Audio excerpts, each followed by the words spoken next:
Hey y'all, what's going on? It's your favorite big boy, Big Stu, back with another video for Get Fit. Now, before I hop into today's story time video, I want to make something very clear. On this channel, this is an honest channel. We don't make up stories. We don't lie. We don't fabricate. None of that. It ain't happening over here. Everything I say on this channel is straight from the heart, and it really happened. So I just thought that I would go ahead and clear that and get that out the way. Um, and so, yes, if you see the title of today's video, it's no lie. It's not cap. Whatever you youngins say, it ain't none of that. It's authentic story.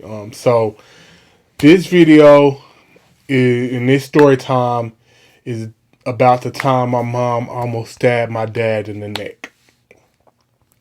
So let's get a little bit of background story. So again, if you watch any of my previous video, I've probably said it here and there. I grew up in a single parent household. My mom and dad split, divorced when I was around 5. It was a very toxic relationship. My dad, he was, they were both, fairly young, probably early 30s, and my dad, late 20s, early 30s. My dad was an ex-college athlete. He played basketball at the University of Tulsa back in the day when they were one of the best teams in the country. He was coached by the legendary Nolan Richardson. And so my dad was kind of like, he was an athlete. And so anybody who knows athletes get a lot of attention from the ladies. And so him and my mom got together, and this is a story for another day, but we were on vacation. This is a story for another day, but I'm just kind of goes with along with the story. So me, my wife, and my mom and my son, who was probably around 1 or 2 at the time, we took a road trip to Houston. And as I've gotten older in life, you realize your parents are just human, and you realize you're not that much different from your parents. Like at 30, 31, I'm 31 now, you realize you don't know nothing about life and you just trying to figure it out. And when you're a kid, you kind of look at your parents like they have it all figured out, and you realize when you get the age that they were when they were parents, and when you get that same age, you're like, okay, I get it now. Like, we all just trying to figure this out. And so we were on this road trip, and my mom she was like, basically, I got to asking her about stuff about her life, about her relationship with her dad, which wasn't really a relationship. And she ended up telling me, in regards to my dad, that he told her from the get-go, like, he didn't want kids. And so, like I said, that's a topic for another video, but that's just the mind frame that he was in at the time. I don't know if he ever, she said he told her he didn't want kids. And the way he was living kind of portrayed that, it kind of exemplified that he didn't want kids. He kind of lived, even though he was married and had, at the time he left my mom, he had 3 kids, my older brother and my younger brother. He was still living like a bachelor. He was going out with his friends that were bachelors, or friends that had went overseas and were back home for a couple months, who were still out partying and living that life. He was still living that life like he didn't have a responsibility at the house. And he was just in a young man's mind frame, not taking care of responsibilities. And so they split when I was 5. And then probably from that point on, my mom raised us by herself. Of course, she had help from her mom and other people, but for the most part, she did it all by herself. And again, that's another topic for another video. And so I want to say you fast forward from 5 till I think when this story happened, I was probably in high school, maybe like ninth grade, 10th grade. Maybe I was in middle school. It was probably between eighth and maybe 7th and 10th grade or something like that. So my mom was single parent. My pops, at this point, at one point he was locked up in California, locked up in McAllister. He was in and out of jail, not stable, strung out on drugs, strung out on crack, the whole 9 yards. And so he was sporadically in our lives. Like maybe we'd get a letter from prison or maybe a phone call here and there. But for the most part, he wasn't there. And so you fast forward to this time, I'm in like, it might have been middle school. Because by high school, he kind of had got his life on track. So this might have been middle school. Maybe even elementary. I can't remember exactly the time frame. But he's back. Yeah, I believe it's middle school. He's back and he's back in town at this point, and a lot of times, and this happens a lot. Like my mom is raising us throughout the whole entire year, right? And so my dad, whether he had a job or just I think he might have had a job in some form or fashion, and my mom allowed him to carry me and my brother, my younger brother, because I think my older brother was probably too old to be claimed on the taxes, but she allowed him to carry me and my younger brother on his taxes so he could get a lot more money back. And I'm pretty sure this happens all the time. If you're a single parent, you probably have done this in hopes that he would claim us on the taxes, and then for whatever money they had negotiated with, he would give whatever he was supposed to give out of that extra income tax he was going to get. And so that was the plan.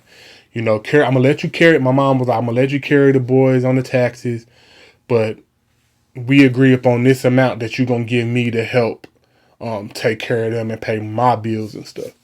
And so that was what they agreed upon. Now, I didn't know at the time, but that's kind of the agreement they made. And so she allowed him to carry us on his taxes. And so one day we pick him up in her car, me and my brother in the back seat. We pick him up. He get in the passenger seat. And we drive into the bank. It's tense already. It's awkward. Because, they have their history. And so it's awkward. It's tense. As a kid, you kind of like, it's still like your dad. You don't look at him like, you don't really grasp the whole, like, what's all going on. It's just like, that's still my dad. So it's like, we were probably excited to see him. My mom, not so much. So it's a tense ride. We pull up to the bank, and we pull up to the ATM or to it might not even be the ATM. It might have been to a clerk or whatever they're called. I can't think right now. A teller, and he gives her the card to go get money, and pretty much, I don't know if his account was empty, but it wasn't enough money for him to break her off what he was supposed to. And so, my mom, pulls over, and like, I'm saying, like, I've never seen her. I don't think I've ever seen her this upset. And the reason why I said she almost stabbed him in the neck is because, like, I swear to y'all for sure, like, Mama, if we would have had the Guinness Book of World Records people there, representative there, she would have been in that Guinness World Record book, like, for sure. Like, she had an ink pen, and I swear to God, I never seen nobody click an ink pen that fast. Like, it was like, it was like crazy. And, she's getting emotional, crying, like, I don't think she boohooed, but like tears coming down, like she was that upset. And like, I swear, like I thought at any moment she was just going, right in his jugular. But she maintained her composure, dropped him off wherever she dropped him off at. I don't even remember that part. It was kind of like a blur from that point on. And then that was it for that episode. But yeah, it was crazy. Like, I swear I just thought she was about to stab my pops in the neck. And at the time, like, yeah, I understood like why she was upset to an extent. But it's not until I got a lot older and I had kids of my own that I kind of understood that why she was as upset as she was. And that was because as a father, as a husband, your job is to provide and protect. And since they obviously weren't married, but as a father, your job is still to provide and protect.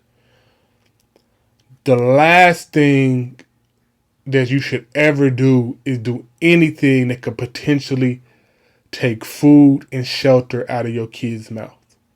Like, that's like man code violation number one, is taking food or potentially shelter out of your kid's grasp. Like, that's just like ultimate man code violation. And that's what my pops did at the time, Again, now we have a good relationship. He's clean. He's doing really good. But at that time, like, I understand why she was so upset, is because it's like, I've been busting my butt all year to provide for your kids, our kids. Let me clarify.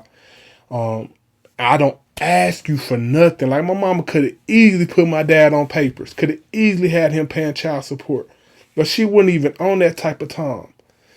And for her to, not put you on them papers, and then for you to turn around and the one opportunity, the one chance, the one time she asked you for a little something, you can't even do that. Like, that's what hurt her the most. Is like, you don't forget me. Forget me. She like, forget me and what I need. Like, what about these boys? Like, I didn't do this so I could go get my hair done. I didn't do this so I can go get me some new shoes. I did this so I could pay the bills, so I could have a roof over their head and food on the table. And you do this? And I think that's why she was so hurt. Because it was more about us than it was her. And like, it's like when you get older, you realize those things. And you realize how strong, like I realized how strong my mom was, My mom wasn't these new age moms, and no disrespect if you out there, who was like, fortunately or unfortunately, like whatever aspiration or dream she had, it was on the back burner. It was all about providing for us, because as a parent, that's what you're here for. Like, your kids don't ask to be brought into this universe. You bring them here, so it's up to you to provide the best for them. And I don't mean you got to have Jordans and all of that. I just mean, like, they should never have to stress over money and food. Like, as a parent, that's your obligation. And so, like, that's what hurt her the most, is like, bro, like, forget me, forget about my desires. You did this to your kids. And yeah, like, that was a real life story. It's something that I can just automatically go back in my mind and just revisit that, and it's just crazy. But yeah, that's the time my mom almost stabbed my pops in the neck. Yeah, it was a crazy time. But like I said, my pops, they still don't, they don't really vibe with each other, and that's cool, I respect that. I understand why that is. But my pops, I have a good relationship. All my brothers have a good relationship with them now. But yeah, that's the time that my mom almost stabbed my pops in the neck. I hope you enjoyed the video. If you did, go ahead, like, subscribe, hit the notification bell. Y'all know the deal. Love you guys, and always remember to get fit. Peace.